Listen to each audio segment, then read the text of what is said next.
Ir-riċiklaġġ tal-iskart jinsab fuq nett tal-Aġenda Ewropea u Malta diġà bdiet tieħu numru ta' azzjonijiet biex tasal għal dawn il-għanijiet. Nhar l-Erbgħa filgħodu kien inawgurat l-impjant magħruf bħala l-Malta Nord fil-Matab. Impjant li sar b'investiment ta' aktar minn 50 miljun euro u li permezz tiegħu l-iskart se jkun trattat qabel ma jiġi mitfuħ fil-landfills. Dan huwa l-ikbar proġett nazzjonali li sar permezz ta' fondi tal-Unjoni Ewropea tul din il-leġislatura u li beda fil-bidu ta' Diċembru tal-2013. Permezz ta' dan l-impjant li huwa darbtejn akbar minn dak ta' Sant'Antnin, materjal organiku se jkun jista' jitkisser u jiġi ġenerat f'biofuel li mbagħad ikun esportat saħansitra lejn pajjiżi oħra. Bl-enerġija ġenerata li hija ekwivalenti għall-enerġija użata minn 2200 dar. Intant kellu jkun intervent ta' din l-amministrazzjoni li salva fondi Ewropej milli jintilfu biex jintużaw foqsma tant kruċjali fil-pajjiż, kif spjegaw is-Segretarju Parlamentari Ian Borg u ċ-Chairman tal-Wasteserv David Borg.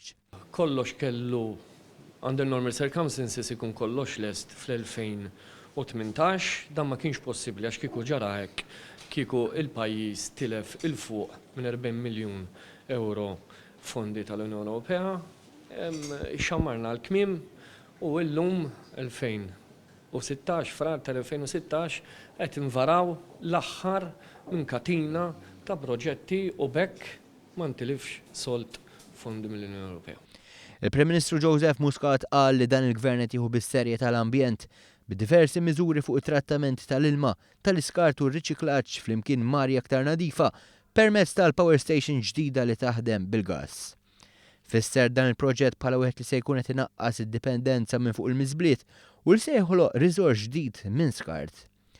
Il-Kummissarju Ewropew responsabbli mill-ambjent Carmen Uvella għall direttiva tal-Unjoni Ewropea hi li sal-2030 stati membri għandhom jirriċiklaw mal-45% tal-iskart. Għalhekk huwa permezz impjanti bħal dawn li Malta se tkun qed tasal għall-miri tagħha sostnavella. Il-Ministru għall-Ambjent Leo Brincat għal li dan l-impjant huwa xempju ta' proġetti oħra fil-futur li kapaċi jġibu isem aktar b'saħħtu lil Malta fuq kull aspett. Pajjiżna dejjem kellu a weak link. Qed nitkellem issa lil mill-qasam tal-manager tal-iskart. Pajjiżna dejjem kellu nies tajbin, risorsi umani tajbin, ma dejjem kien weak fil-project management.